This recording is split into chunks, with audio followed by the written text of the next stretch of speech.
Agora que apareceu o áudio aqui na transmissão do YouTube, né? Mas só para entender, eu já fiz uma oração aqui para o pessoal que está assistindo o vídeo depois é, é, entender que já pedimos aí a presença de Deus para nos conduzir. Perdão aí pela falha no áudio, mas agora sim. Então, Efésios capítulo 4, carta que Paulo escreveu ao povo da cidade de Éfeso, aos que moravam lá e certamente que foi lida também em outras cidades ao redor. É muito estranho estar falando aqui sem poder olhar para o rosto de vocês, mas estou tentando aqui me concentrar. E aí, essa carta, certamente, como eu falei, é uma carta que seria lida tanto na igreja, né, na cidade grande de Éfeso, que era ali, como naqueles povoados ao redor, seriam também alcançados pelo texto dessa carta. E nós vimos que Paulo escreveu essa carta quando ele estava preso, né, em Roma. E nós já sabemos o motivo da prisão de Paulo naquela situação. A prisão de Paulo foi pedida, né, e foi executada pelos judeus quando ele chegou em Jerusalém, em razão de ele estar pregando um novo evangelho aí que estava colocando os gentios como co-participantes do corpo de Cristo. E aí Paulo está exatamente nesse momento fazendo isso. Apesar de estar preso, ele continua fazendo a mesma coisa porque ele entende, né, que esta é a razão da sua vida, esta é a razão do propósito de ele existir, a razão pela qual Deus o chamou para ser apóstolo dos gentios, e ele continua pregando. E no capítulo 1 dessa carta, Paulo bendiz a Deus, né? Ele diz, bendito seja Deus, ele agradece a Deus por ter executado aquele plano maravilhoso que ele planejou desde a eternidade, né? Em que ele nos elegeu nele, desde antes da fundação dos mundos, segundo nada além do bom propósito da sua vontade, com o objetivo de que fôssemos santos e irrepreensíveis diante dele, né? Andando em amor. E a Bíblia nos conta, Paulo nos conta que ele, de fato, nos predestinou para a salvação, e ao mesmo tempo que nos predestinou para a salvação, ele nos predestinou para sermos santos e andarmos de forma irrepreensível. Ele fez isso baseado em nenhum merecimento nosso, em nenhum motivo que nos fizesse merecer esse tipo de atuação de Deus, né, esse tipo de ação. E ele fez isso através de Cristo, quando na plenitude dos tempos convergiu tudo em Cristo, fez a propiciação por nossos pecados, ele pagou os nossos pecados, e isso valeu não só para os judeus que já esperavam por Cristo, como também para os gentios que não esperavam, mas que agora, depois que ouviram e creram o Evangelho, podem crer. E no capítulo 2, né, ele vai dizer que ao fazer isso, Deus uniu em Cristo, né, como um novo homem, judeus e gentios, separando a barreira, né, separando a inimizade, né, que era o muro de separação entre eles, fazendo deles um só povo, componentes de um só corpo, e é um corpo que era como um edifício que estava crescendo baseado na pedra angular, na pedra de esquina, na pedra de referência desse edifício, que era que é Jesus Cristo, né, a pedra de esquina, a pedra angular. E Deus fez isso em Cristo, unindo judeus e gentios como um só corpo, como todos como família de Deus. Ele diz ainda no capítulo 1 que a manutenção disso é a presença do Espírito Santo em nós, que nos mantém firmes nessa promessa, nesse entendimento, nessa conduta, e dessa forma o Espírito Santo é o penhor, ou seja, a garantia da nossa herança, né, segundo o que ele nos chamou. No capítulo 3, ele começa a falar da seguinte forma, que ele, por esta razão, ele é prisioneiro de Cristo, né? E nós vimos que ele fala que não é prisioneiro de Roma, ele não é prisioneiro dos militares, ele é prisioneiro de Cristo, porque ele sabe que está ali tão somente porque Cristo quer que ele esteja ali. E depois ele faz um grande parêntese, assim, né? Ele vai dizer, por esta razão, sou prisioneiro de Cristo. E ele vai dizer, porque é fato que vocês sabem que eu fui chamado apóstolo para os gentios, porque me foi revelado um mistério que é que agora os judeus e gentios fazem parte de um só corpo, como eu acabei de dizer a vocês brevemente. É assim que Paulo fala. Então ele vai dizer que diferente do que se pregava antes, judeus e gentios agora fazem parte do mesmo povo. E lembrando que essa carta está sendo escrita para um povo gentílico, né, para uma comunidade gentílica, que é a comunidade de Éfeso, lá na Grécia. E ele estava incluindo os gentios no corpo da igreja, no corpo de Cristo.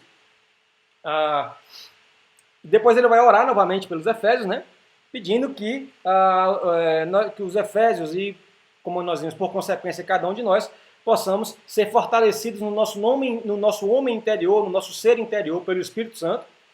Não um fortalecimento aparente e externo, mas um fortalecimento no interior. Também que Cristo, por consequência, habite plenamente em nós, em nosso coração, sendo a fé em Cristo que alicerça e são as raízes da da nossa vida. E para que a gente possa entender a igreja, ou em outra interpretação, o amor de Cristo em todas as suas dimensões, altura, profundidade, largura e comprimento, né? Todas as dimensões desse amor, ou do nosso papel como igreja, é que nós possamos assim conhecer o amor de Cristo, que excede qualquer capacidade de compreensão humana ou de conhecimento humano, ou seja, que ele pede que Deus nos dê muito, assim, a visão de que tudo isso, o amor de Cristo, é muito mais do que a gente possa pensar ou considerar. E ele pede isso porque sabe... Tá. E ele fala isso... e ele pede isso porque sabe que aquele a quem ele pediu é poderoso para fazer muito mais do que todas essas coisas que ele pediu, mesmo sabendo que isso são coisas muito grandes, certo? E agora vamos para o capítulo 4, que é a continuidade, que na verdade é o fim do parênteses. Paulo começa dizendo no capítulo 3 assim: por esta razão sou prisioneiro de Cristo Jesus. E eu sou prisioneiro porque vocês lembram que eu sou apóstolo de Cristo para os gentios, porque me foi revelado, tá. Aí ele fecha o parênteses e vai voltar de novo a falar a razão de ele ser prisioneiro. Tá? E vamos começar o capítulo 4. Lembrando, pessoal, que aqui, como era antes das nossas reuniões presenciais e como era nas reuniões presenciais também, quem quiser comentar aí alguma coisa, né? Só abrir o microfone aí e a gente vai comentando aí como de costume, tá? Vou liberar aqui a imagem do slide aqui para a internet. Estou apertando a tela. Difícil, hein? Vamos lá então. Efésios capítulo 4, verso 1.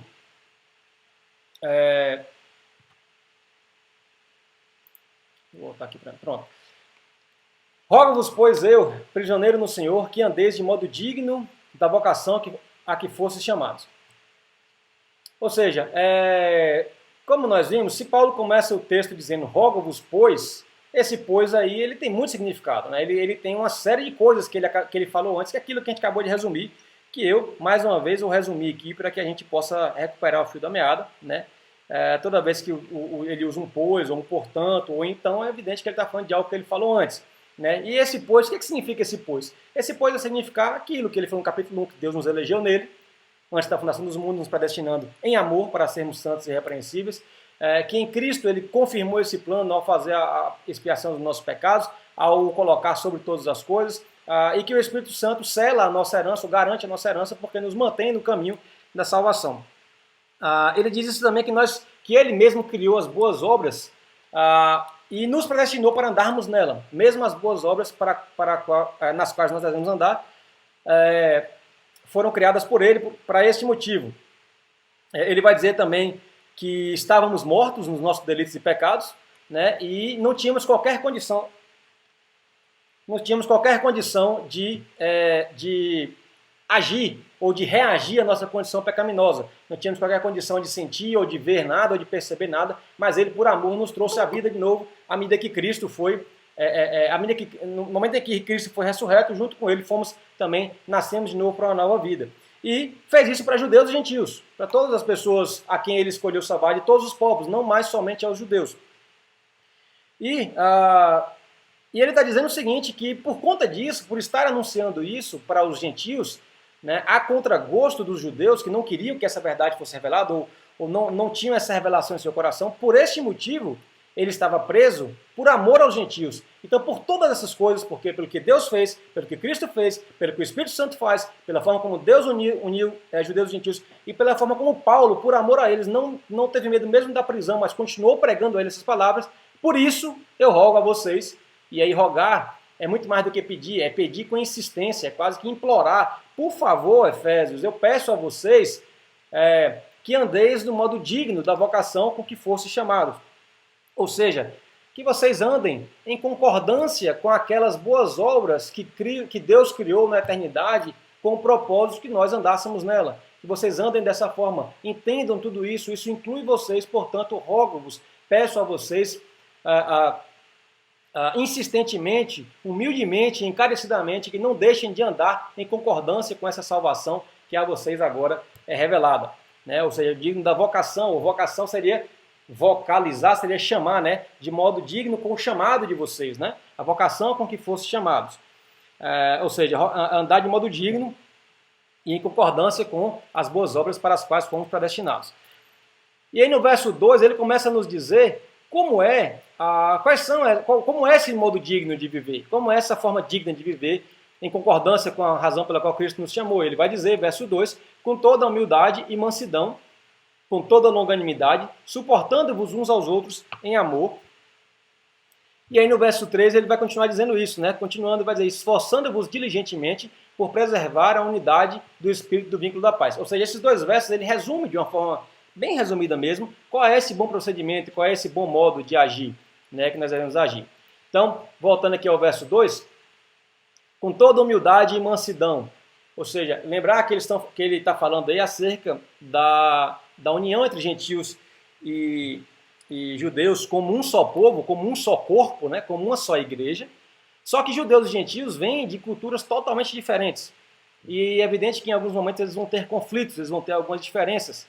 E nós vimos lá em Romanos capítulo 14 como ele trata essas diferenças secundárias, né, não centrais no mecanismo da salvação, da fé. Ele trata como secundárias e como a gente deve lidar com isso em unidade. E isso requer humildade e mansidão. Isso requer,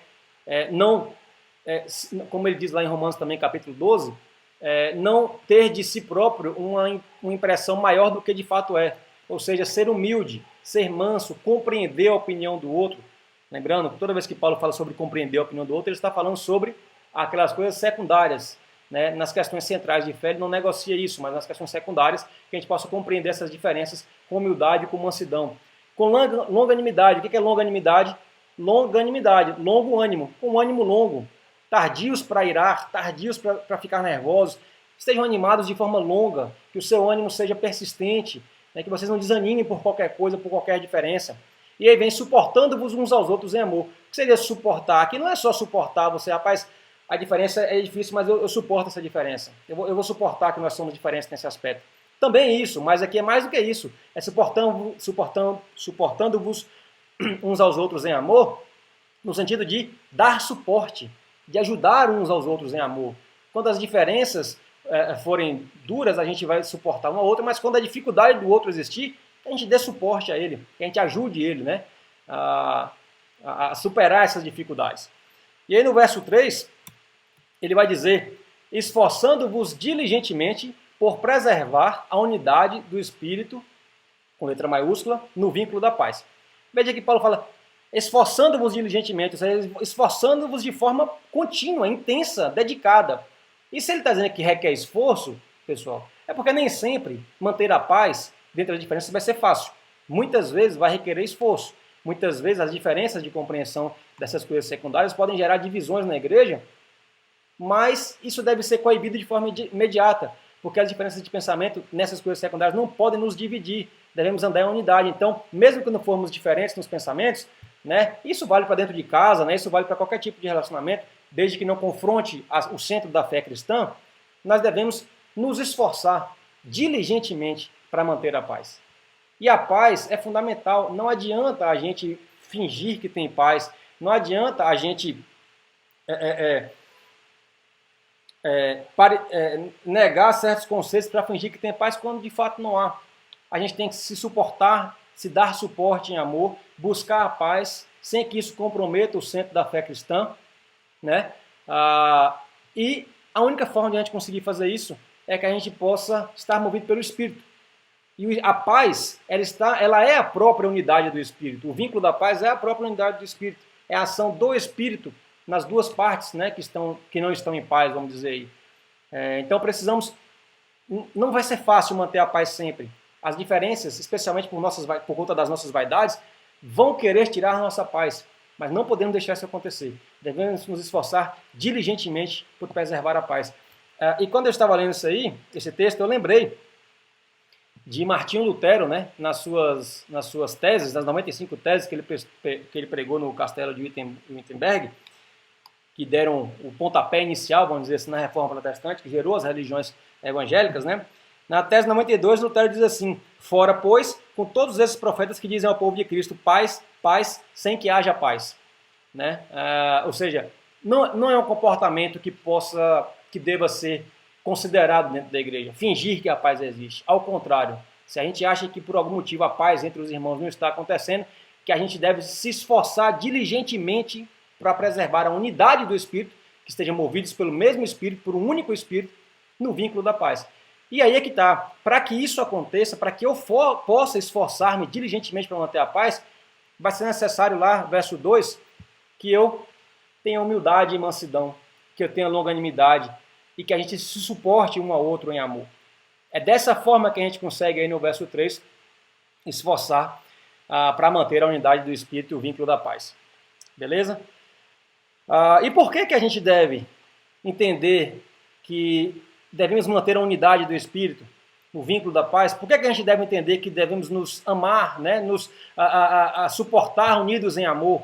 É por uma simples razão, é por uma questão muito básica que Paulo quer nos ensinar entre judeus e gentios, ou entre assembleanos e presbiterianos, e enfim, de qualquer outra igreja que seja de fato uma igreja cristã.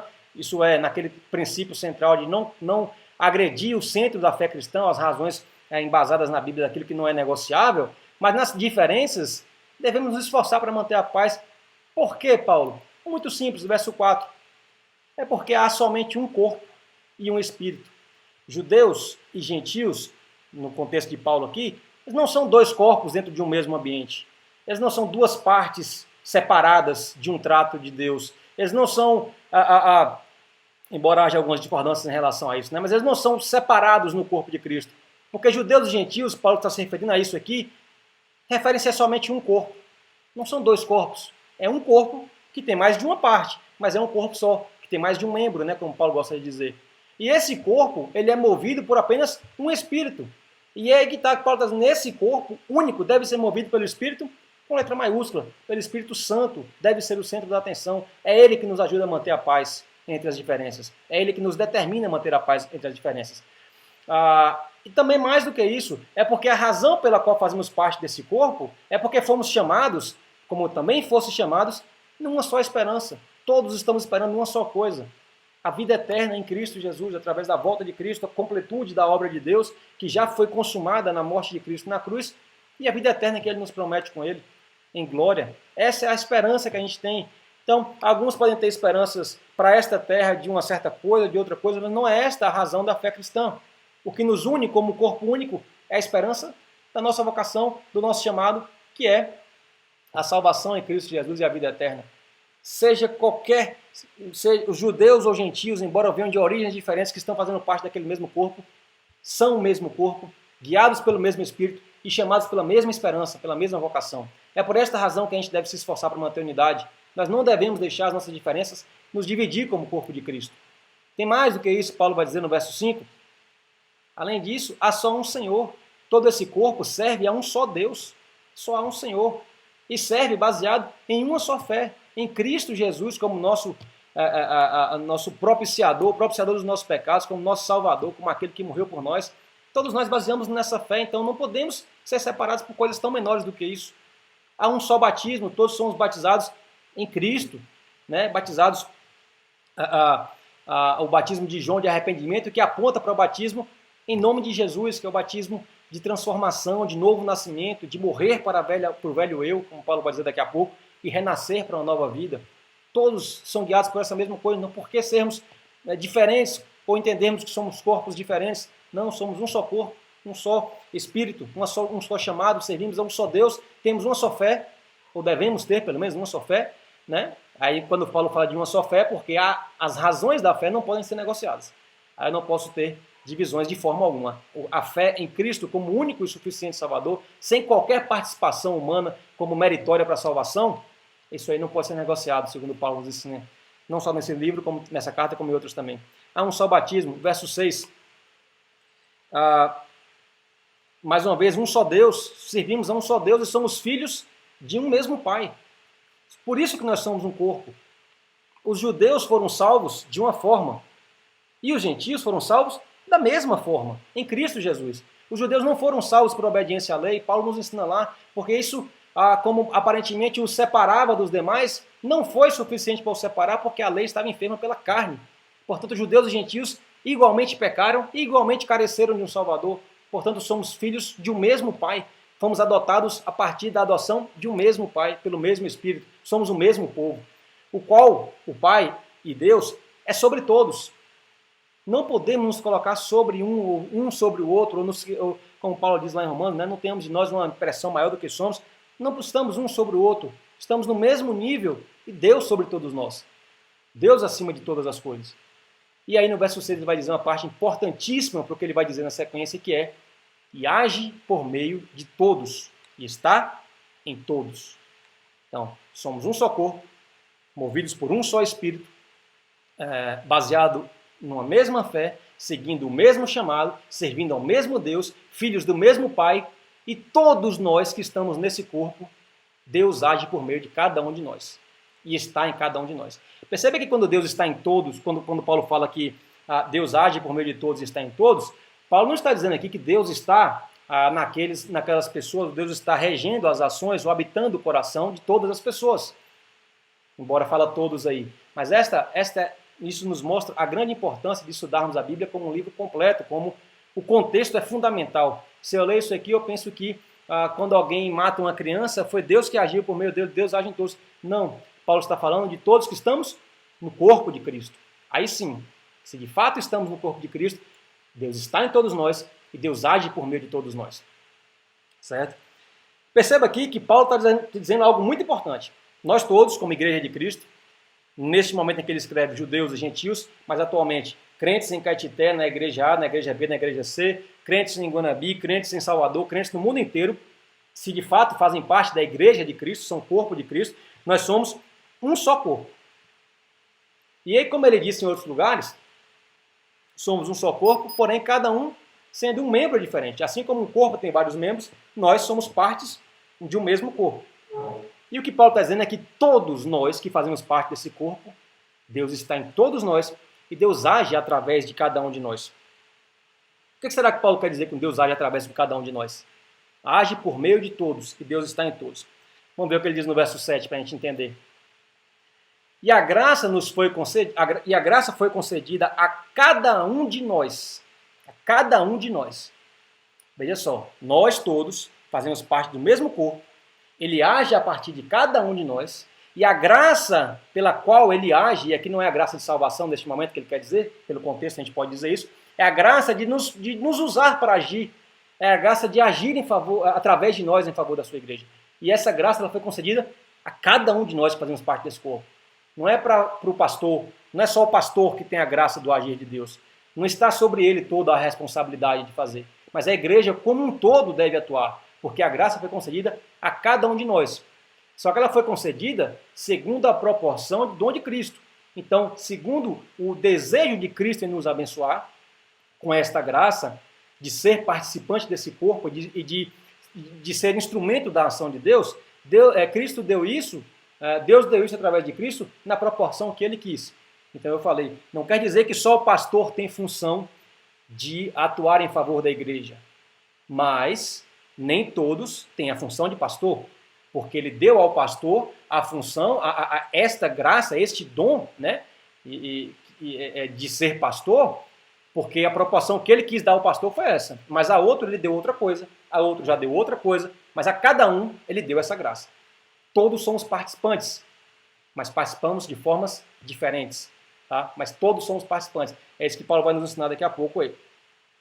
Ou já está nos ensinando e vai continuar nos ensinando. Então, lembrando, somos um só corpo, todos os que estamos em Cristo somos membros do mesmo corpo, Deus está em todos nós que estamos nesse corpo, Deus age através de todos nós que estamos nesse corpo, porque Ele nos concede a sua graça de agir em nós de acordo com a proporção do dom de Cristo, como Ele quer nos abençoar. Beleza? Então, e no verso 8 ele vai continuar dizendo aí, por isso diz, aí ele vai citar o Salmo 68, aí vai dizer, por isso, é um Salmo de Davi, né? Por isso diz, quando ele subiu às alturas, levou o cativo o cativeiro e concedeu dons aos homens. Veja que Paulo está falando aqui dos dons que Deus concede ao seu povo. E ele está nos dando um conceito geral do que são dons espirituais, ou seja, dos dons dados a nós a partir da presença do Espírito Santo em nós, e vai explicar também qual é a razão desses dons existirem, qual é o propósito desses dons. Tá? Ele está falando, lembrando que do grego, dom e graça têm a mesma raiz na língua original, no grego.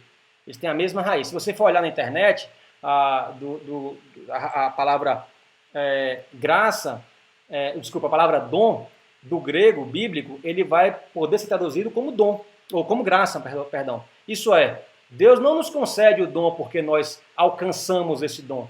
Não é porque eu mereço a graça ou a habilidade de fazer alguma coisa que Deus me dá. Ele me dá porque Ele me concede uma graça, um presente, uma coisa que eu não merecia, uma coisa que eu não conquistei com minhas ações. Mas Ele dá, segundo a proporção do dom de Cristo, a todos alguma coisa. Certo? Então, o que seria um dom, segundo o que Paulo está nos dizendo aqui, e vai nos dizer, daqui a pouco vai ficar mais claro ainda. O que seria um dom espiritual? O que seria o dom que Paulo está nos dando aí?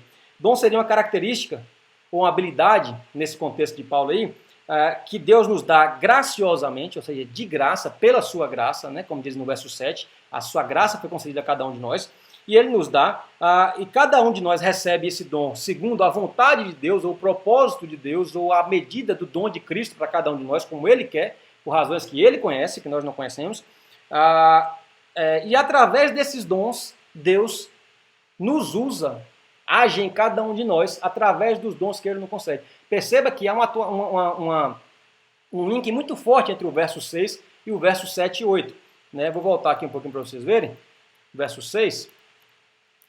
Age por meio de todos e está em todos. Como que Ele age por meio de todos? Porque Ele nos concedeu a todos uma graça, segundo a proporção do dom de Cristo, né? E deu dons aos homens. Versos 6 e 7, no caso, principalmente. Né? Essa graça foi concedida a cada um de nós, para que Ele, de acordo com o propósito da sua graça e do seu dom dado por Ele, atue através de cada um de nós. Vocês vão entender já porque eu estou sendo insistente nessas repetições aí. Então, esses dons são características que Deus nos dá, condições que Deus nos dá, não porque merecemos, ou não porque conquistamos, ou não porque alcançamos com o nosso esforço, mas porque Ele graciosamente nos deu, com o objetivo de usar esses dons em favor da sua igreja. Certo? Isso aqui que Paulo vai nos ensinar que quer dizer dom. O nosso erro, muitas vezes, no meu entendimento, é pensar que dons espirituais ou dons de Deus são somente acontecimentos extraordinários, sobrenaturais, que podem acontecer no contexto da igreja ou fora da igreja, igreja, que eu falo igreja física, templo. Mas, na verdade, não é isso que Paulo está dizendo. Nós vamos ver daqui a pouco que Paulo não está dizendo que dom é só isso. Na verdade, na maior parte das vezes, não vai ser isso. Não vai ser isso. Porque muitas vezes, inclusive, que esses tipos de manifestações acontecem, e que hoje em dia tem sido a razão da fé cristã em alguns lugares, em algumas situações, muitas vezes essas coisas não trazem a edificação do corpo. Como, por exemplo, aconteceu no deserto. Quantos dons, quantos milagres eles viram acontecer, quantos eventos sobrenaturais eles viram acontecer, e aquele povo não se converteu? Quantas pessoas estavam aí naquele evento que as igrejas, que o pessoal lá esqueci o nome do grupo agora, fez lá na praça, lá de cruzada de fé e milagres? Não que eu estou dizendo que está errado fazer a cruzada, mas os eventos sobrenaturais chamaram a atenção de muitas pessoas que se disseram se converter, e muitos não ficaram lá, porque muitas vezes não foi continuado o que é necessário. Cristo fala, quando Ele envia a grande comissão, que sinais acompanharão a palavra, ou confirmarão a palavra, ou confirmarão que aquilo vem de Deus, como Pedro falou, né, no seu sermão após a manifestação do Espírito Santo em Atos 2 e após a manifestação, a cura de um paralítico na porta do templo. Ele fala que a razão de tudo aquilo é para que as pessoas vejam que foi Deus, foi Cristo que fez aquilo. Aquele Cristo que eles tinham crucificado, portanto, se arrependam dos seus pecados. Então, se isso não é acompanhado, né, para edificação, esses dons sobrenaturais, essas coisas sobrenaturais e extraordinárias que podem acontecer, que hoje em dia acabam sendo o centro, não tem função se não servir para embasar a palavra. Na verdade, a maior parte das vezes, o dom de Deus em cada um de nós vai agir de forma natural, de forma que a gente às vezes nem percebe que está fazendo. Muitas vezes, esse dom ele é dado por Deus quando a pessoa se converte, começa a estudar, esses dons vão aparecendo. Começa a conhecer a Deus e conhecer o propósito de Deus. A pessoa que de repente era muito tímida e não conseguia falar, de repente se vê alguém que sabe falar sobre a Bíblia, alguém que sabe explicar, alguém que nunca tocou um instrumento, de repente aprende a tocar. Mas às vezes esses dons, inclusive, nascem com as pessoas, e não quer dizer que não foi Deus que deu. Às vezes antes das pessoas se converterem, antes de serem crentes. Ou seja, você tem aquela pessoa que tem um dom de liderança impressionante. Quando ele trabalhar no trabalho dele e tal, ele sabe convergir as pessoas, ele sabe organizar os pensamentos das pessoas. não sendo nada a ver com a igreja. E se essa pessoa se converte, Deus vai usar esse dom que Ele mesmo deu a essa pessoa para organizar a igreja. Às vezes a pessoa canta muito bem e é fora da igreja, quando ela se converte, Deus vai usar esse dom que foi Ele mesmo que deu para que a pessoa cante louvores a Deus e edifique o seu corpo, edifique a igreja. Certo? O que eu quero dizer, então, é que Deus deu esse dom a cada um de nós, segundo Ele quer, e Ele dá a cada um de nós, como diz no verso 6 aí, no verso 7, a cada um de nós Ele dá, cada um de nós que estamos no corpo de Cristo. Todos nós que estamos no corpo de Cristo, Ele vai nos conceder dons diferentes segundo o seu propósito. Ou seja, se você está no corpo de Cristo, você está incluído nisso. Você tem uma forma de participar do corpo de Cristo, de edificar a igreja, uma forma de contribuir para o crescimento da igreja. Às vezes a gente fica pensando assim, Deus age através de fulano, viu? Cicrano, meu Deus, quando ele pega para falar, Deus age através dele. Mas a Bíblia nos conta que Deus age através de cada um de nós, segundo os dons que Ele deu a cada um de nós. E às vezes, a gente fica pensando, né? Eu queria ter o dom A ou o dom B, eu queria ter o dom de tal coisa. E aí, às vezes, até, de certa forma, questionando o propósito da distribuição dos dons como Deus dá. Mas como é que você quer ter um dom A ou um dom B se você ainda não conseguiu entender qual é o seu papel dentro da Igreja de Cristo, como que você pode contribuir? Como é que eu posso ter o dom de fazer isso ou de fazer aquilo, se às vezes eu não entendi o meu dom mais inicial que Deus me deu, qual é a razão de eu estar aqui, se às vezes eu vou para a igreja simplesmente para ouvir alguma coisa, sem ter interesse de participar desse corpo, sem ser de fato esse corpo, quando Paulo, na verdade, nos fala que não é um ou outro dom específico, é a participação, todos têm o dom de contribuir para o crescimento da igreja, porque Deus dá a todos que de fato estão no corpo de Cristo, né? Tranquilo aí? Estão ouvindo normal? Algum comentário? Alguma pergunta? Algum questionamento? O pastor está aí, tá? Saiu?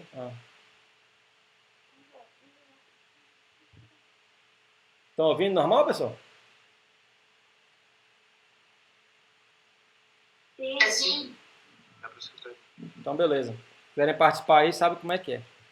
Certo? Então, vou passar aqui o 8, né? O 8 a gente já leu. Ele só está usando aqui um argumento do Velho Testamento, né? Do Salmo. Oi. Boa noite, tudo bom? Paz Senhor para todo mundo. Boa noite, paz. Qual seria, assim, a gente imaginar, né? Claro que é tudo segundo a vontade, né? Se fala tudo bem, né? Parte dele, mas tem alguma motivação, será que para Deus dar o dom a todos e não a muitos, quando foi dada a salvação? Não, mas espera aí. Vamos só compreender aqui agora. Já entendi a sua pergunta. Mas... deixa eu voltar para o slide aqui. Veja só. Quando Deus deu o dom de atuação em todos, Ele está falando todos que estão no corpo. Todos os salvos, certo? Foi aquilo que eu falei. Não quer dizer que Ele age... Verso 6 aqui, ó. Botei esse 6. Não quer dizer que Ele age por meio de todas as pessoas do mundo ou porque Ele está habitando o coração de todas as pessoas do mundo. Ele age por meio de todos. Lembra que Paulo começou, né? A frase começa assim, somos um só corpo. E somos quem? Somos salvos em Cristo Jesus. Somos desse corpo, o corpo de Cristo, que está sob a cabeça de Cristo. E a todos nós que estamos nesse corpo, Deus age por meio de todos e está em todos. Certo? Não é que Ele dá, vamos dizer assim, os dons para a edificação da igreja, ou Ele age através de todos para a edificação da igreja, no sentido de que todos estão movidos pelo coração de Deus. Não quero com isso limitar o poder de Deus. Deus pode agir através de um não crente para edificar a igreja? Pode, claro que pode. Deus pode dar um dom a alguém que não é crente? Pode. Mas eu quero dizer o seguinte, quando eu digo que Ele age em todos aqui nesse quesito, não é que Deus dá o dom da salvação a todos, ou não é que Deus dá a graça da salvação a todas as pessoas, mas a todos a quem Ele quer. E a todos a quem Ele salva e inclui nesse corpo, Ele dá um dom de participar desse corpo. Não sei se eu consegui entender. Não, eu entendi o que você quis dizer, então eu acho que o que estava confuso na minha cabeça. Vai ter uma diferença em dom natural e, no caso, o dom dado por Deus, que é o dom do Espírito Santo. Pode dar para pensar assim? Não, todos esses são dados por Deus. Todos os dons, para crentes ou para não crentes, são dados por Deus. Essas características de habilidades especiais que Deus dá ao povo para fazer uma ou outra coisa, são dadas por Deus. O que eu quero dizer é que, por que eu estou dizendo isso? Porque não quer dizer que um dom que você tem antes de ser crente, por exemplo, vamos falar em termos de música. Você tem pessoas que têm uma capacidade incrível de composição, que você, rapaz, como é que o cara conseguiu pensar num compor um texto como esse aqui? É fantástico. E uma pessoa dessa se converte, ele vai manter, Deus vai continuar usando esse dom, agora com o propósito de edificação do corpo da igreja. Se alguém tem uma capacidade incrível de tocar um instrumento, quando ele tocava antes da igreja, se ele se converter, ele vai continuar usando esse dom que Deus deu a ele. Dessa forma, em tudo, Deus coopera para o bem da igreja. Mas o que eu quero dizer assim, é que quando Deus, o que Paulo está falando aqui, ele está falando sobre nós, todos nós que estamos no corpo, certo? Ou seja, todos os dons são dons dados por Deus. Mas esses dons que atuam em favor da igreja são dons em que o Espírito Santo atua, Deus atua através do Espírito para a edificação do seu corpo, que é a igreja. Entendeu? Entendi. Talvez fique mais claro na sequência do texto aí. Voltando aqui então. Verso 9 agora, né? Quer dizer, volta o 8 aí antes, um pouquinho desse. Então, por isso, quando ele vai citar o Salmo 68, né? Quando ele subiu as alturas, levou cativo o cativeiro e concedeu dons aos homens. Aí ele vai explicar por que ele citou o verso 8 agora no verso 9. Ora, o que quer dizer subiu, senão que também havia descido até as regiões inferiores da terra? E esse texto é um texto que gera uma certa complicação, porque as pessoas associam aqui, ou usam esse texto para justificar que Deus, ou que Cristo foi, de fato, ao inferno, tentar salvar pessoas do inferno, pessoas que já estavam condenadas, ou algo do tipo, ou tomar a chave do diabo, essas coisas assim, como se ele tivesse que, né, enfim, não vou entrar nesse detalhe, mas na verdade o que Paulo está explicando aqui é que o que quer dizer subiu, se não que também havia descido até as regiões inferiores da terra? Quer dizer que o mesmo Cristo que atua em nós, cujo poder, o poder de Deus foi efetivado através de Cristo, é o mesmo que já estava com Deus. Então, se ele subiu, é porque ele já esteve lá antes. Paulo quer dizer isso, ele subiu porque ele veio de lá antes, ele estava na eternidade com Deus em glória, desceu para fazer o seu propósito, cumprir o seu propósito em nós aqui, e subiu para o lugar de onde ele veio, de novo para estar com Deus em glória. Em João capítulo 17, Jesus Cristo, prestes a ser preso, ele vai orar e fala: Pai, dá de novo para mim aquela glória que eu tinha contigo desde a eternidade. Ele estava com Deus na eternidade em glória. Então ele desceu, quando ele veio para nós, ele veio dos céus, cumpriu seu propósito e subiu aos céus. E de lá onde ele está,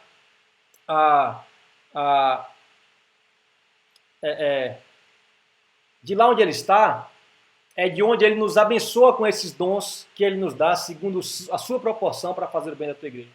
Ou seja, este Deus em Cristo, a gente só pode dizer que ele subiu porque antes ele desceu.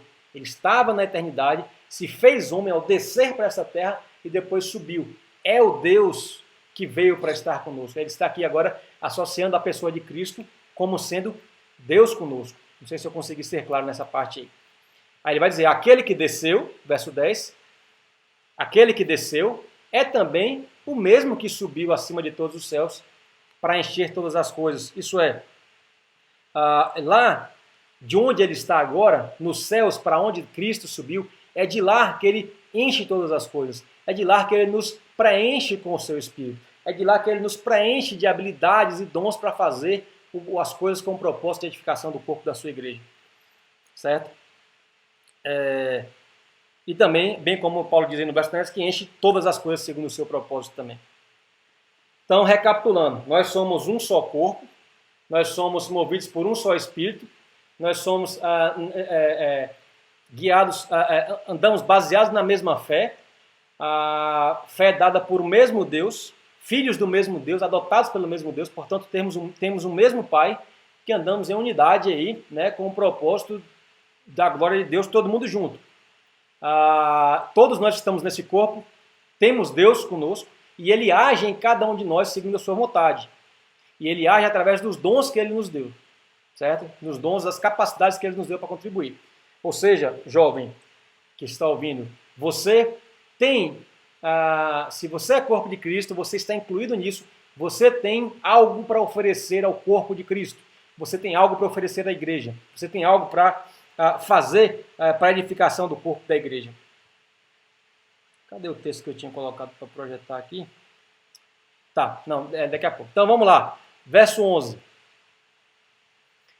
E ele mesmo, aquele que desceu e subiu, Deus que desceu em Cristo e voltou para ser Deus triuno, né?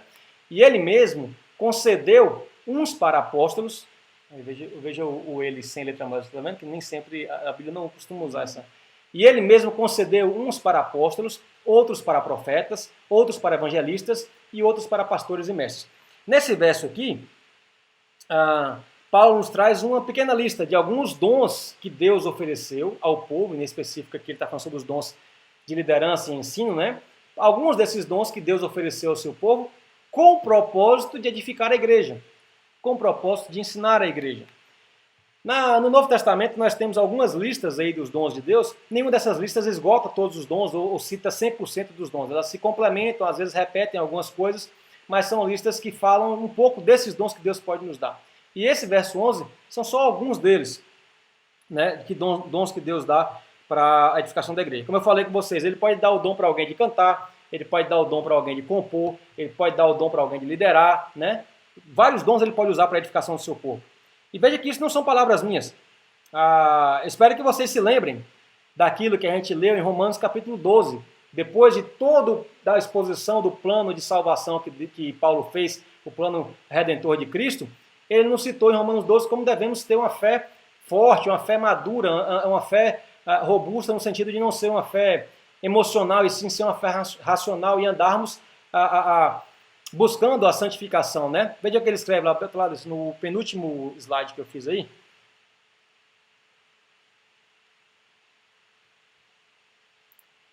Romanos capítulo 12, versos 3 a 8. Você veja como Paulo está falando aqui aos Efésios a mesma coisa que ele falou aos Romanos, que nós já estudamos uma vez. Ele vai dizer no verso 3 até o verso 8. Porque, pela graça que me foi dada, pela graça que me foi dada, digo a cada um dentre vós que não pense de si mesmo além do que convém. Antes, pense com moderação, segundo a medida da fé que Deus repartiu a cada um. Aquilo que eu falei, Deus deu a cada um uma proporção. Você não pense que você é pastor, ou que você tem como mandar na igreja, mas alguma função na igreja você tem. Alguma proporção Deus concedeu a você essa graça.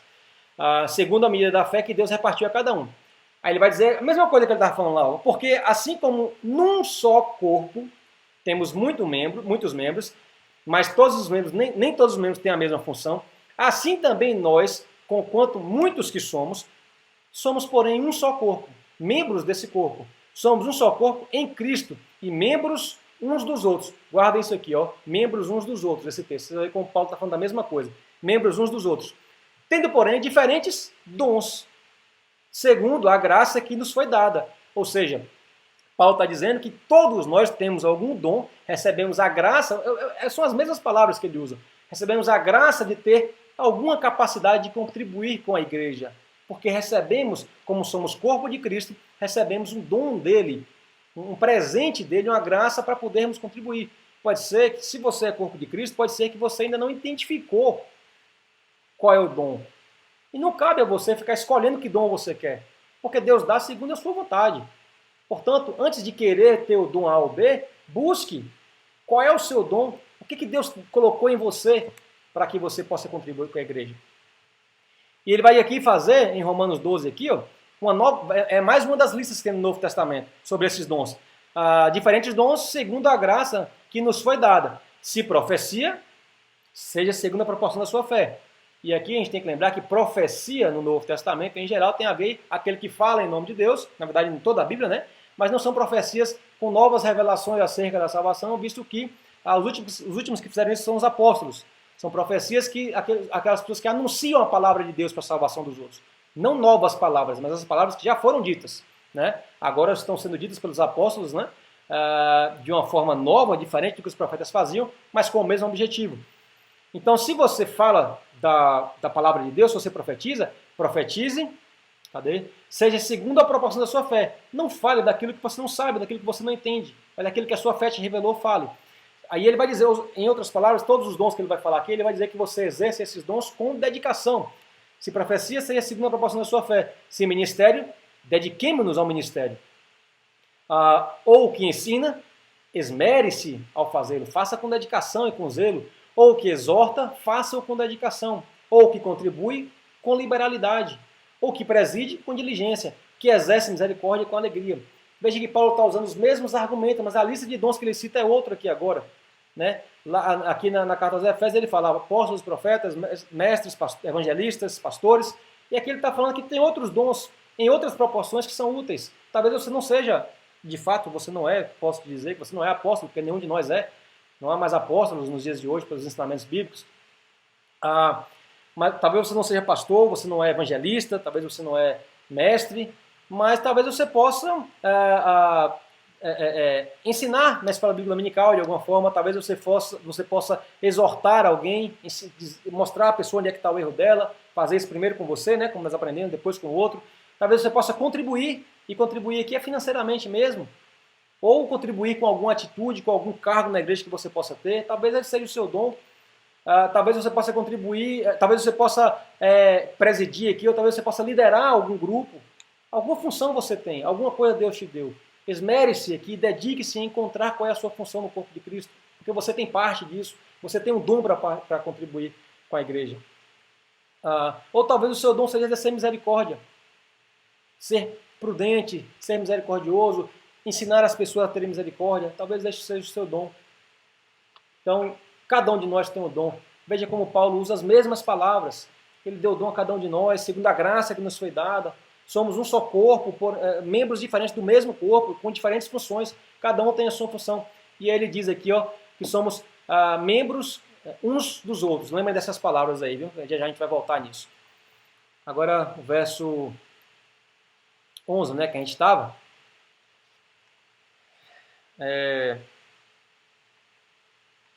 Então, cada um deu uns dons, né? Ele, como eu falei, ele dá uma pequena lista aqui em Romanos, ou em Efésios 4:11, uma pequena lista de dons, mas vimos que tem muitos outros que têm o mesmo propósito.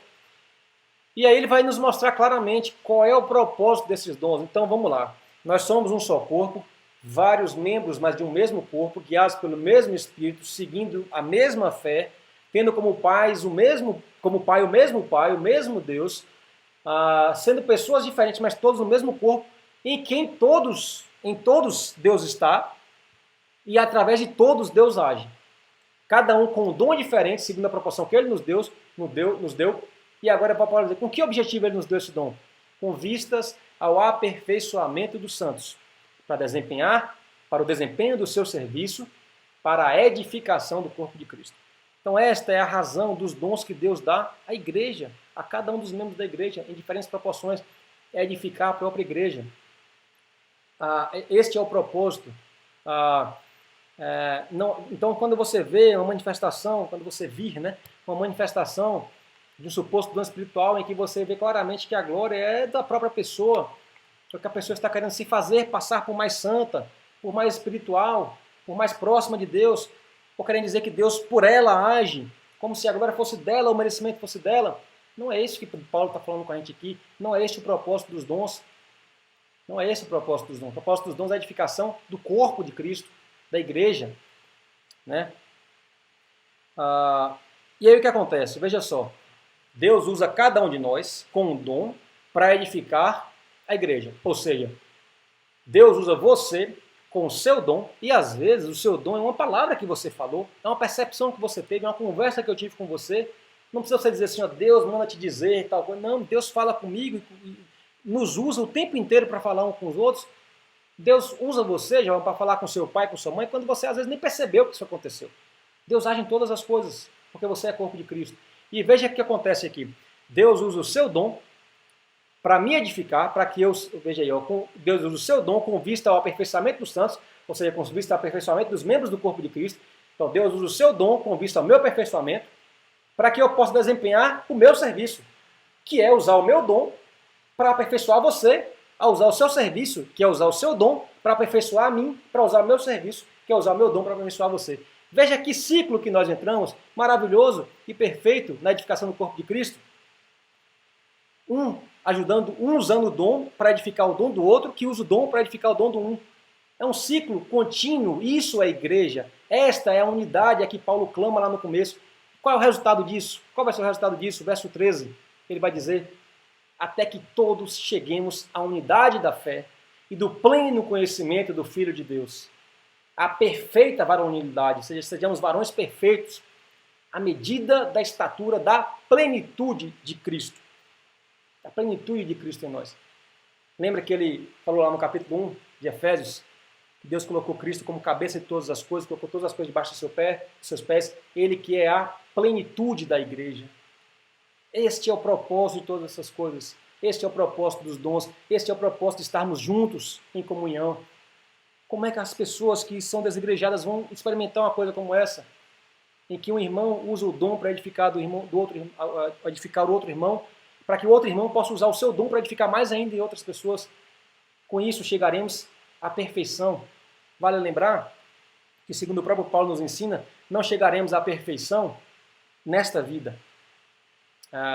Ele fala, né? Não que eu esteja perfeito, mas prossigo para o alvo, buscando alcançar a minha vocação. E haverá o dia, meus irmãos, em que Jesus Cristo vai voltar. Aqueles que estiverem mortos serão ressuscitados com o corpo glorificado. Viveremos com Cristo nesse contexto, na unidade da fé, no pleno conhecimento do Filho de Deus, como varões e varoas perfeitos, exatamente da medida, da estatura, da plenitude de Cristo. Este é o nosso propósito. Isto é o que vai acontecer conosco. Enquanto isso, enquanto estamos neste caminho, enquanto estamos buscando, esperando esse dia chegar, devemos contribuir com o próprio dom, com o dom do outro, para poder edificar o corpo, para poder fortalecer a igreja, para poder edificar o corpo de Cristo. E aí no verso 14 ele vai dizer, como é que a gente vai fazer isso? Né?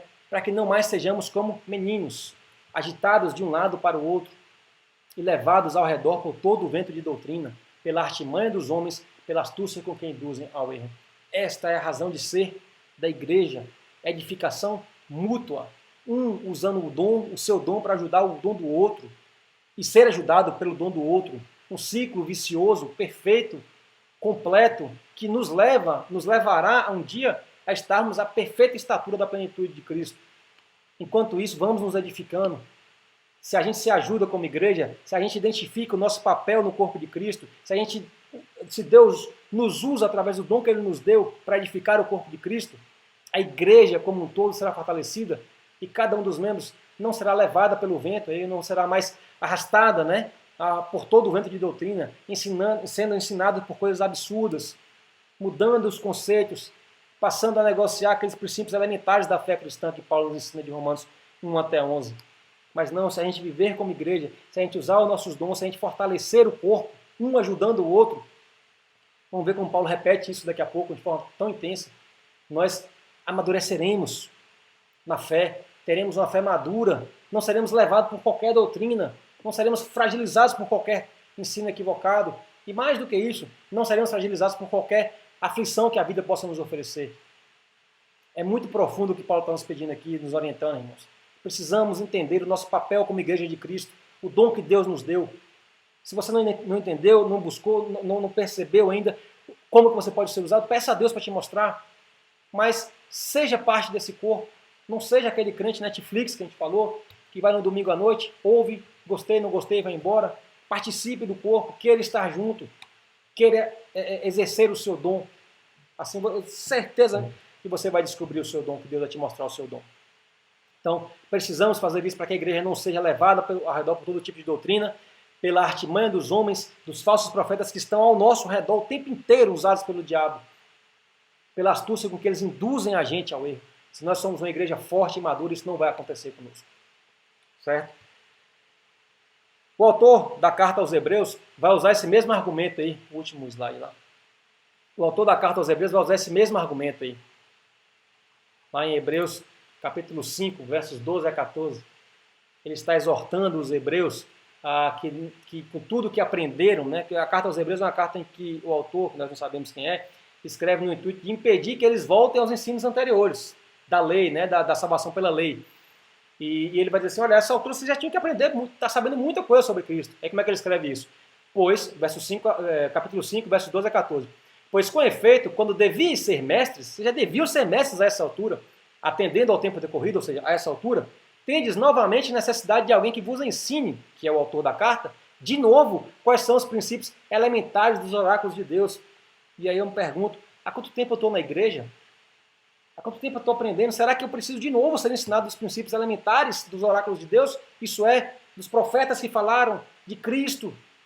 Assim vos tornastes como necessitados de leite e não de alimento sólido. Se você pegar uma pessoa que uma criança e der para ela um churrasco, ela vai engasgar e vai morrer. Não, primeiro ela tem que aprender a beber leite, depois um mingauzinho mais consistente, uma papinha mais sólida, depois começa com arrozinho. No futuro ela conseguir comer um churrasco. É progressivo. Só que quanto tempo estamos na igreja e que tipo de alimento nós estamos precisando agora, nesse momento? Ora, todo aquele que se alimenta de leite é inexperiente na palavra da justiça. Por quê? Porque não perceberam ainda qual é o dom, onde é que tem que participar e se entregar a esse dom, se entregar a esse corpo. Porque é criança. Mas o alimento sólido é para os adultos, para aqueles que pela prática têm as suas faculdades exercitadas para discernir não somente o bem, mas também o mal. E assim usar o seu dom que Deus lhe deu para edificar a igreja, para que as crianças sejam transformadas em adultos. É isso que o autor quer nos dizer, é isso que Paulo nos fala lá no verso 12 que a gente estava. 12? Então, com vistas ao aperfeiçoamento dos santos para o desempenho do seu serviço para a edificação do corpo de Cristo. Lembrando, somos um só corpo, cada um de nós faz parte desse corpo com membros diferentes, recebemos gratuitamente de Deus um dom segundo o seu propósito, e o propósito desse dom, a razão de ser desse dom, é a edificação do corpo, para que eu edifique vocês e vocês me edifiquem. Mutuamente a gente se ajuda. Já falamos sobre isso várias vezes, como a igreja é um compromisso mútuo de edificação da fé. Por isso é importante a comunhão e a igreja. Não é para que eu veja lá, como eu estava andando com um desse, a gente viu, né? Acho que estava indo para Salvador e tinha um lugar, Templo dos Milagres. Não é essa a razão, eu não vou para aquele lugar para ver milagres ou para ver coisas sobrenaturais, não, eu vou para ser edificado e para edificar pessoas. Esta é a razão de ser da igreja, esta é a razão da comunhão. E esta é a mesma razão de quando os milagres acontecem. E aí, volta aí o 12. Para a edificação do corpo de Cristo, o verso 13 vai dizer então na sequência, até que todos cheguemos à unidade...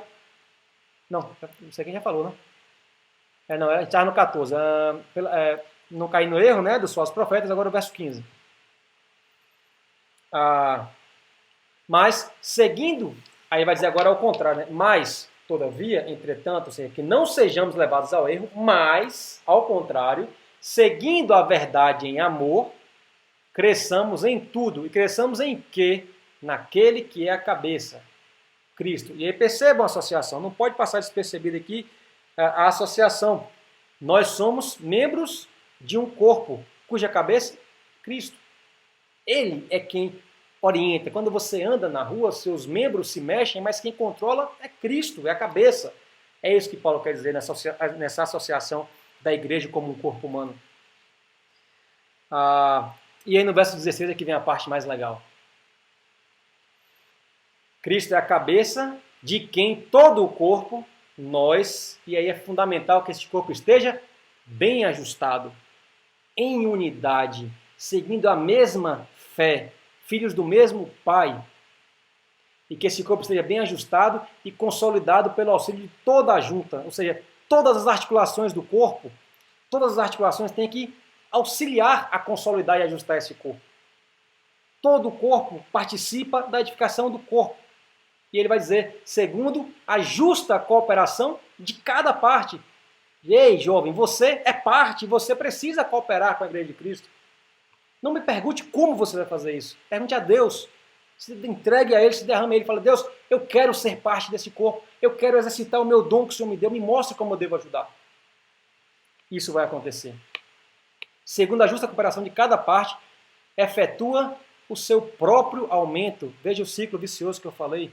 O corpo ajuda o corpo a se aumentar. O resultado de tudo isso é que a igreja se fortalece. E você é a igreja. Você se fortalece. É um ciclo vicioso que gera o seu crescimento como membro desse corpo. Porque o corpo todo cresce. Né? Quando você pensar no corpo humano aí, se o seu braço adoecer e pegar uma infecção, todo o corpo pode sentir essa infecção. Mas quando o braço é sarado, todo o corpo vai sentir os benefícios da cura também.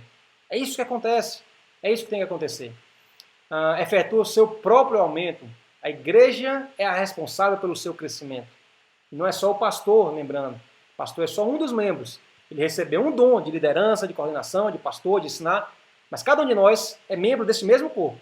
E somos coparticipantes desse crescimento. Porque somos coparticipantes do corpo.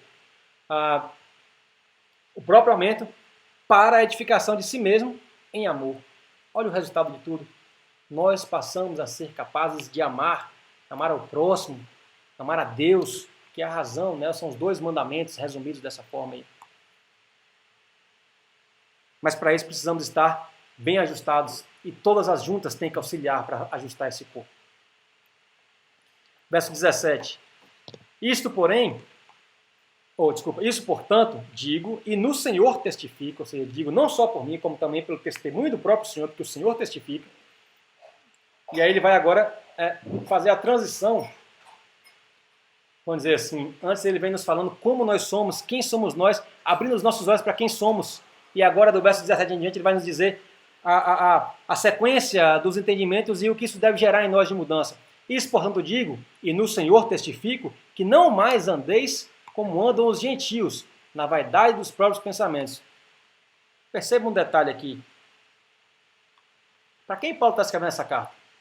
Para os Efésios, que são gentios. E ele vai dizer assim, não andeis como andam os gentios. Mas é claro que Paulo está fazendo aqui já uma separação, uma clara separação dos Efésios, de como eles eram, e aqueles gentios que não aceitaram a Cristo, como eles continuam sendo, para os Efésios como eles são agora. Vocês foram transformados, vocês estão em outro corpo, vocês são guiados por outro espírito. A razão de existir de vocês deve ser outra agora. O propósito da vida de vocês deve ser outro agora. Não andem mais como andam os gentios, onde vocês também estavam. E eles andam como? Na vaidade dos seus próprios pensamentos. Isso é, orientados pelos próprios desejos da carne. Nós éramos assim, estávamos mortos, não enxergávamos a Deus e éramos regidos pelo espírito da escravidão que atuava em nós para obedecer a nossa própria carne. Mas, tem mais características aqui que ele vai dizer, obscurecidos de entendimento, ou seja, seus olhos estão tapados, está escuro o entendimento para vocês, alheios à vida de Deus. E aí vai dizer que no verso 18, no verso 19,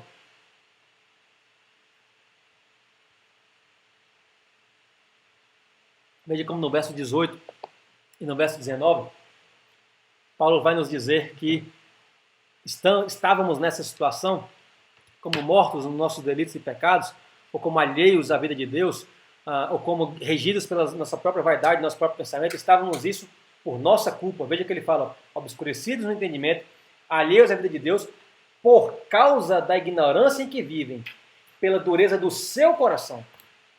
Éramos quem éramos por nossa culpa. Nós escolhemos o pecado, nós nos abraçamos com ele. E a consequência é que nós estávamos mortos. Não tínhamos como sair daquela situação. Morto não reage. Essa é a nossa situação. Por culpa nossa, veja o verso 19. Os quais, verso 18 dizia, dureza do vosso coração, os gentios, né, obscurecidos, tal, dureza do coração, os quais, os que vivem nessa situação, que era a situação em que nós estávamos, tendo se tornados insensíveis. O que é insensível? É alguém que é incapaz de sentir. Você não percebe nada de diferente quando você está nessa situação. Era como nós estávamos. Por esta razão, por nossa culpa, nos entregamos, né? Se entregaram à dissolução para, com avidez, cometerem toda sorte de impureza.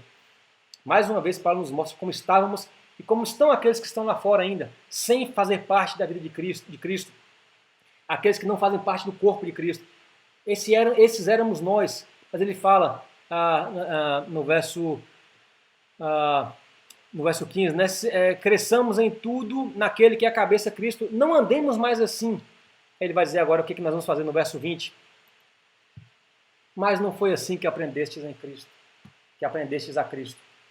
Veja só, esta era a forma como nós estávamos.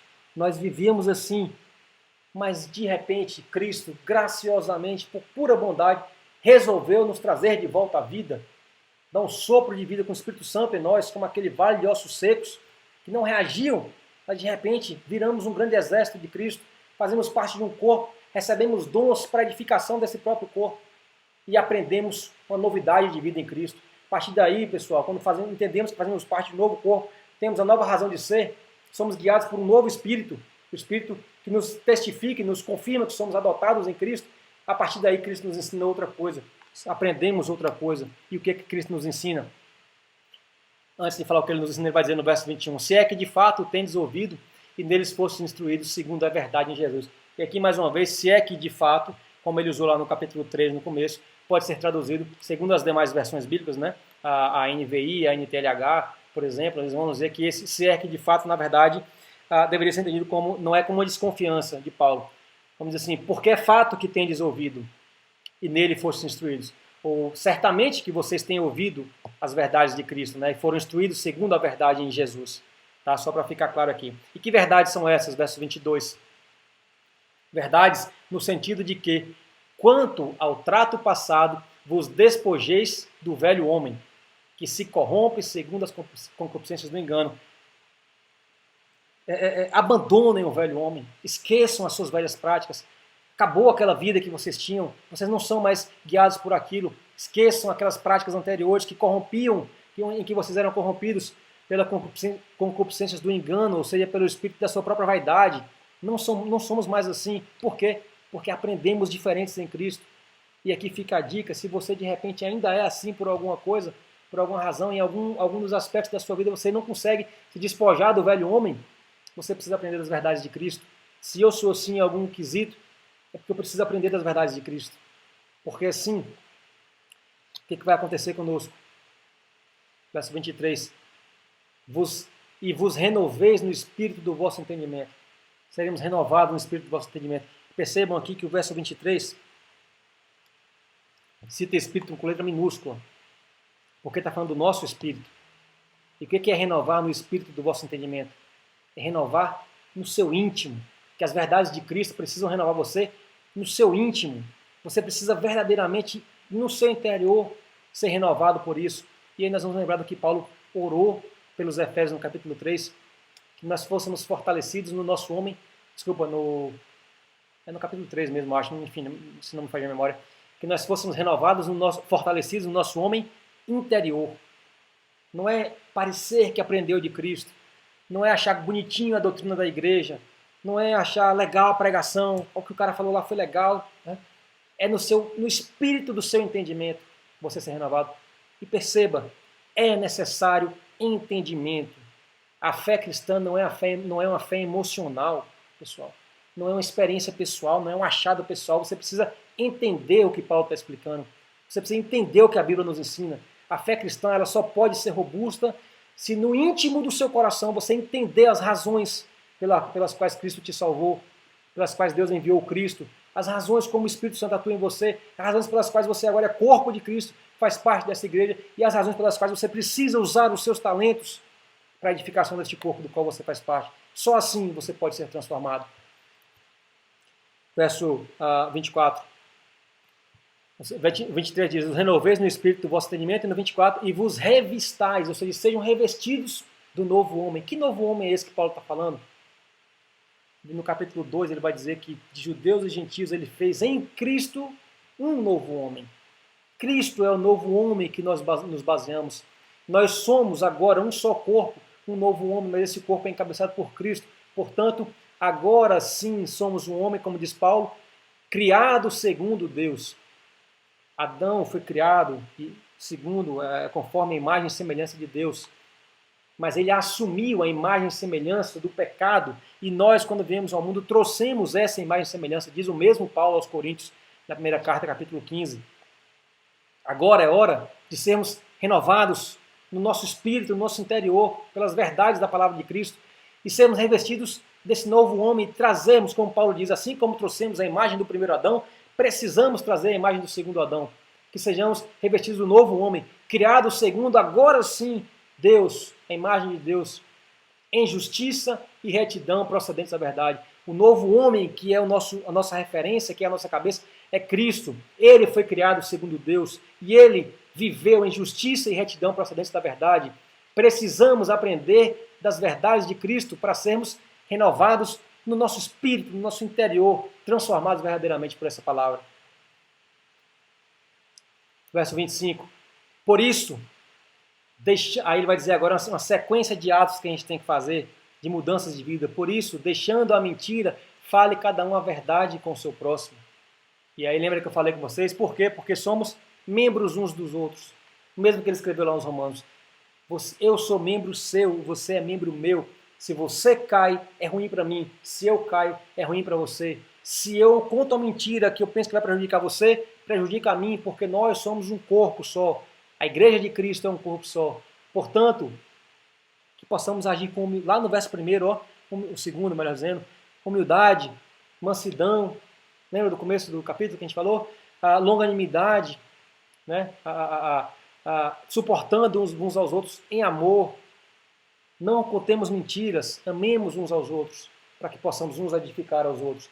A unidade da igreja, esse é o propósito do capítulo 4 de Romanos, de Efésios. Li todo? Li, porque somos membros uns dos outros, pertencemos uns aos outros. Quando os outros são beneficiados, nós também somos. Como os outros são prejudicados, nós também somos. Como eu falei com você, se o braço tem infecção, o corpo inteiro sente. Irai-vos e não pequeis. Não se põe o sol sobre a vossa ira. Verso 26, ele vai dizer, por vezes, como eu falei com vocês, é preciso esforço, porque às vezes as nossas diferenças podem gerar até ira na gente. Eu posso até ficar irritado no primeiro momento com alguma coisa que eu vi, mas que eu não peque por isso, que eu não julgue indevidamente essa pessoa, que eu não o condene, que eu não o encaminhe à perdição. Ao contrário,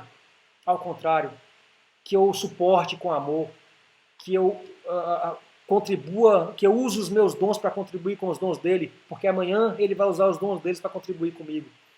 Que eu viva em unidade de corpo de Cristo.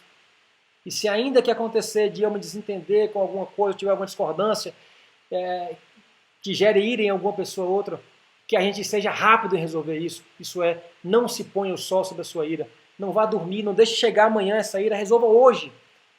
Porque se isso acontecer, se você deixar o sol se pôr sobre a sua ira, se você deixar isso ganhar corpo e ganhar força, o que vai acontecer? Verso 27, dará lugar ao diabo. Então não deixe o sol se pôr sobre essa ira, sobre esse desentendimento, sobre aquilo que quer dividir a unidade que há em vocês como corpo de Cristo. Não dê lugar ao diabo, porque deixar essas iras dividirem a igreja é dar lugar ao diabo. Não deixem isso acontecer. Verso 28. Aquele que furtava, não furte mais. Antes trabalhe, fazendo com suas próprias mãos o que é bom, para que tenha com que acudir o necessitado. Talvez nenhum de nós aqui nunca roubou, né, propriamente, chegou lá numa loja e roubou e tal. Mas a gente queria se beneficiar de alguma forma em algumas coisas, nosso procedimento era esse. E aqui, que você não seja só um aproveitador das bênçãos da igreja, que você trabalhe, fazendo com suas próprias mãos o que é bom, que você coloque em prática o seu dom, para que a igreja possa receber do que você pode contribuir. Ou seja, para que você tenha como acudir o necessitado. E aqui mais do que isso, né? Que você trabalhe, que você faça isso com amor, com justiça e retidão, como a gente acabou de ver nas verdades de Cristo. Deus vai te abençoar financeiramente, você vai prosperar, e o que você entenda é que a sua prosperidade tem por finalidade ajudar o necessitado, acudir o necessitado. Não é para a sua própria glória, não é para o seu próprio bem, mas que você possa ajudar a igreja com isso. Lembre, pode ser que o seu dom seja o dom de contribuir também. Tá? Ou seja, busque a honestidade, né? Mais do que não roubar, é buscar honestidade em todas as coisas. Verso 29. Não saia da vossa boca nenhuma palavra torpe. Isso aqui talvez seja intensamente válido para os jovens, né? Não saia da vossa boca nenhuma palavra torpe, ou nenhuma palavra suja, nenhuma palavra impura. Às vezes a gente acha, e eu vivi isso por muito tempo, que algumas coisas, alguns palavrões não eram ofensivos a Deus, que alguns palavrões não tinha problema falar, algumas coisas menos pesadas, vamos dizer assim, mas não, o que a Bíblia nos ensina é que nenhuma palavra torpe sai da nossa boca. Ao contrário, veja o contraste que Paulo faz. Não sai da sua palavra nenhuma palavra torpe. E sim, ou seja, ao contrário, unicamente as palavras que forem boas para a edificação, conforme a necessidade. Não é tudo isso que tem que falar toda hora, é conforme a necessidade. E com o propósito de assim você transmitir graça aos que ouvem. A sua boca pode ser o seu dom. Na verdade, todos nós temos a participação de usar a boca como dom ao anunciar o Evangelho, ao falar da palavra de Deus. E que ao falarmos, pessoal, que não saia da nossa boca palavras torpes, impuras, sujas, e sim palavras que edifiquem, que tragam graça aos que ouvem, que as pessoas possam entender a graça de Deus, reconhecer que são alvo da graça de Deus e por isso estão vivos até hoje. Verso 30. E não entristeçais o Espírito de Deus, no qual fostes selados para o dia da redenção. Lembrando lá do capítulo 1 que ele fala, o Espírito Santo, a vocês, gentios, quando ouviram e creram no Evangelho, fostes selados com o Espírito Santo, que é da promessa, que é o penhor da vossa herança. Não entristeçais. Quando você age em conformidade com todas essas coisas, você não entristece o Espírito de Deus. Mas quando você age contra todas essas coisas, quando você se esquece que é corpo de Cristo, que é membro do corpo de Cristo, você entristece o Espírito. Quer dizer, se a minha perna simplesmente resolver dar um chute na parede, o meu corpo inteiro vai ser ofendido. O Espírito que habita nesse corpo vai ser ofendido. Eu vou sentir dor, o corpo vai sentir dor. Então, você que é parte desse corpo, não entristeça o Espírito que rege o restante do corpo. Seja regido pelo mesmo Espírito. Porque foi nesse Espírito que você foi selado para o dia da redenção. E aqui Paulo nos resume, no verso 30, que a razão que nós devemos lembrar o tempo inteiro, como ele diz lá na oração no capítulo 1, nós possamos lembrar qual foi a razão do nosso chamamento, a redenção, o dia da redenção.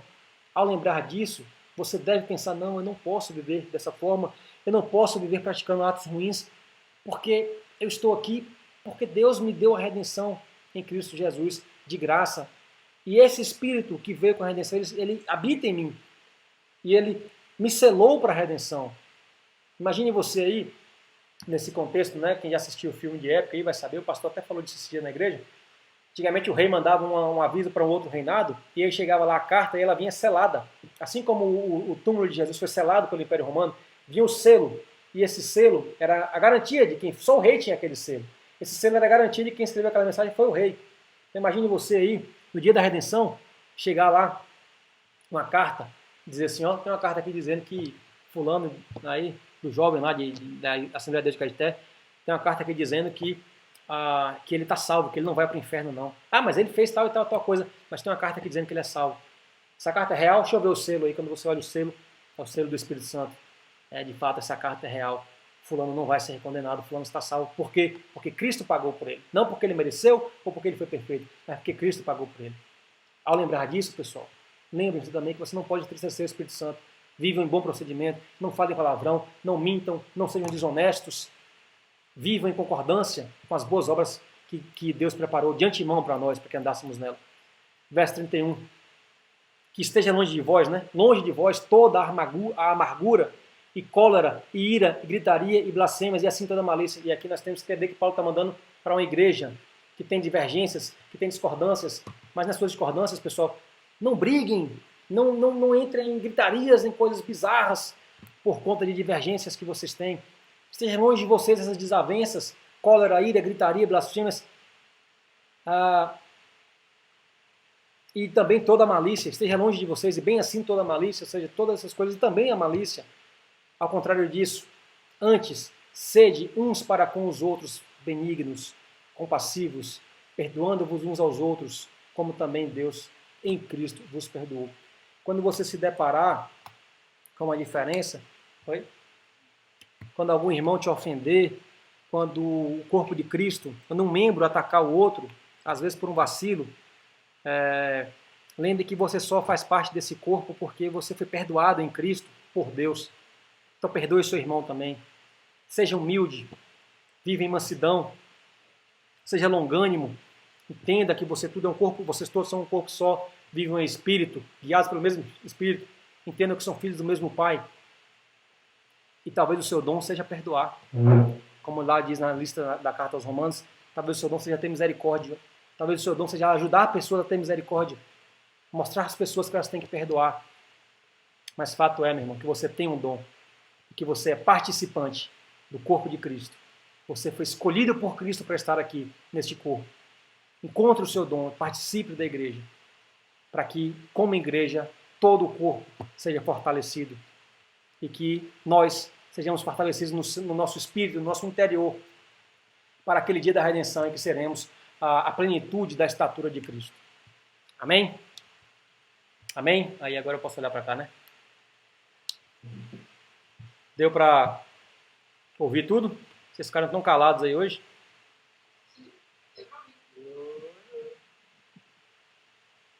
Então, beleza. Algum comentário, algum questionamento, alguma pergunta aí? Não.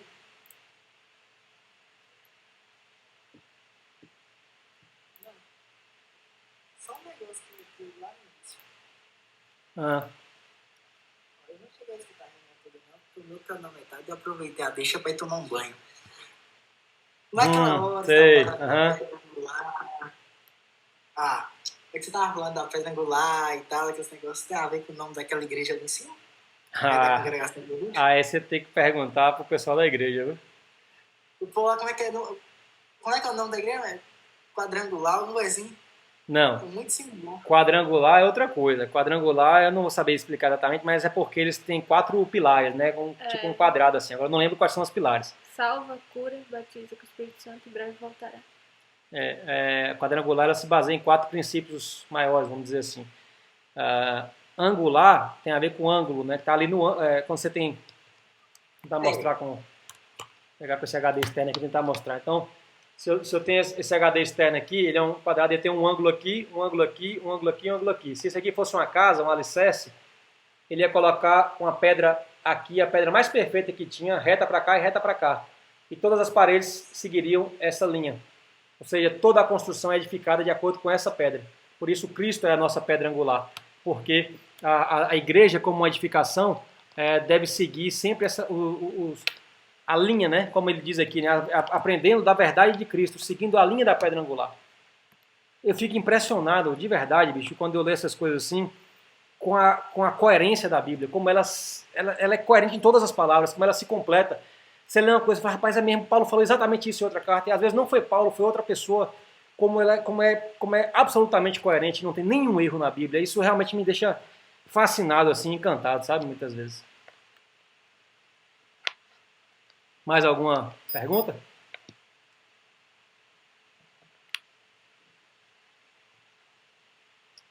Não.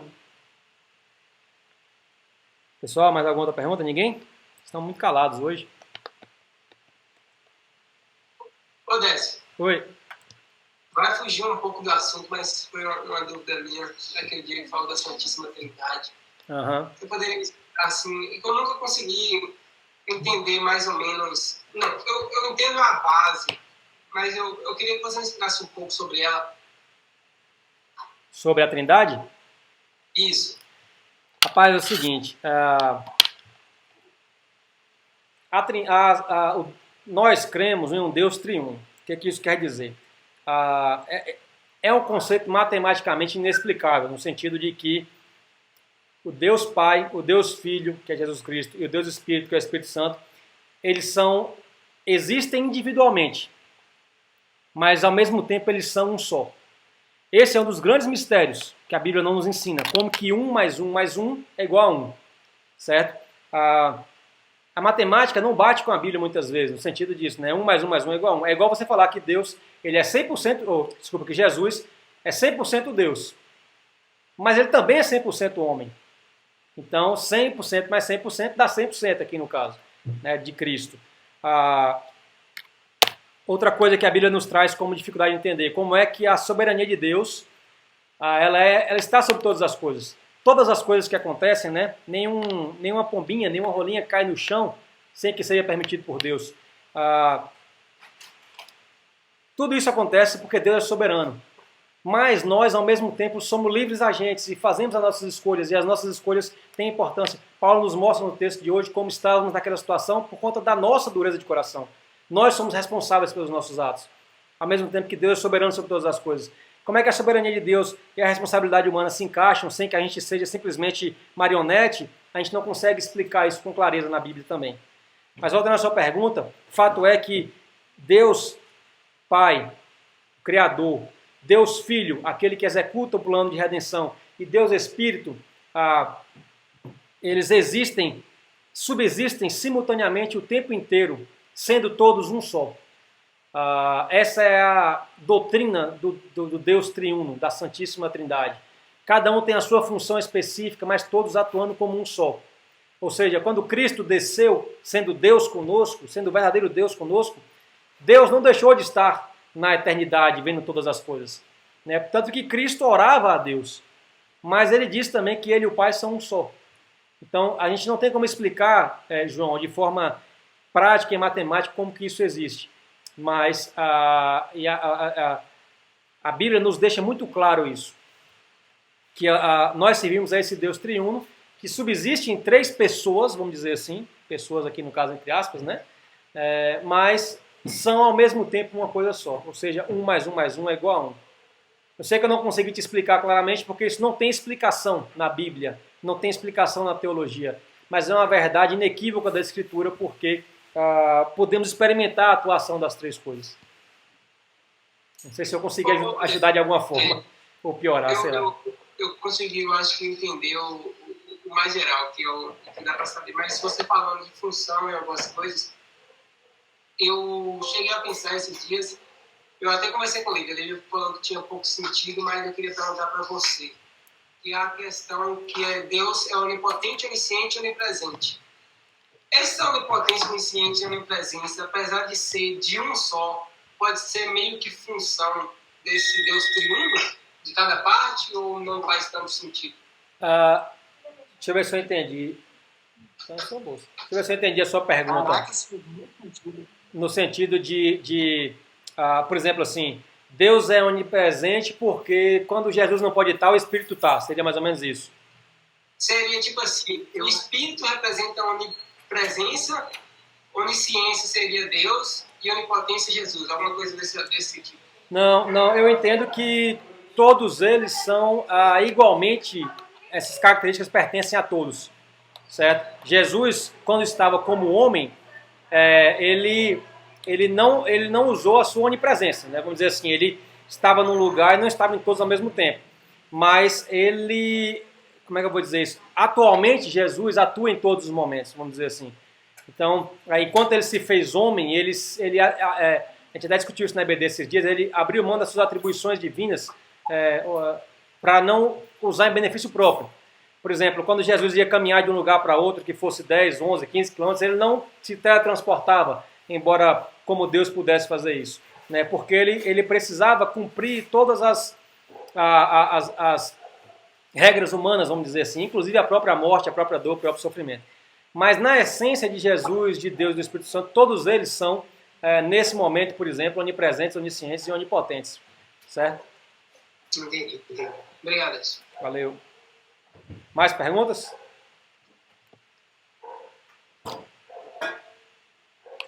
Então, beleza, pessoal. Vamos finalizar a reunião mais uma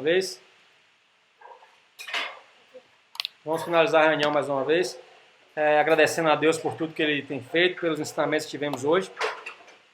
Orando para que Ele possa continuar nos abençoando. Beleza? Vamos orar para agradecer a Deus. Amado Deus, te agradecemos mais uma vez, Pai, porque podemos, com as ferramentas disponíveis aqui, fazer uma reunião, mesmo que online, Pai, mas não deixou de ser intensa para nós a experiência de nos mergulharmos na Tua Palavra, Senhor, e percebermos como os ensinamentos aqui são válidos e atuais para a gente viver hoje. Pai, podemos perceber como as nossas diferenças não podem gerar divisão da igreja, Pai, sim unidade. Te agradecemos porque, por Tua graça, nos incluiu como parte desse corpo, Pai. Somos membros diferentes, cada um com sua função, mas todos tendo função para contribuir com o crescimento do corpo. Pedimos que o Senhor nos ajude, Pai, a compreender qual é a nossa função como sendo o corpo de Cristo, para que possamos, ó Pai, mutuamente edificar um ao outro, que a fé e o dom de um possam edificar a fé e o dom do outro, Pai. E com isso a igreja cresça, mais pessoas sejam alcançadas por essa verdade de Cristo, segundo a qual vivemos. Te agradecemos porque não vivemos mais segundo os nossos procedimentos antigos, ó Pai, de mentira, de palavras inadequadas, de desonestidade, mas, ao contrário, Pai, o Senhor nos regenerou pela Tua graça e misericórdia, nos levar a buscar, Pai, a retidão, a justiça. Ainda que, por vezes, Senhor, sabemos que falhamos por nossa natureza carnal, mas o Teu Espírito nos levanta, Pai, nos leva ao arrependimento. Somos gratos a Ti porque sabemos que em nós não haveria qualquer possibilidade de entender essas coisas ou de nos arrepender, Senhor, mas o Senhor nos inclui nesse corpo.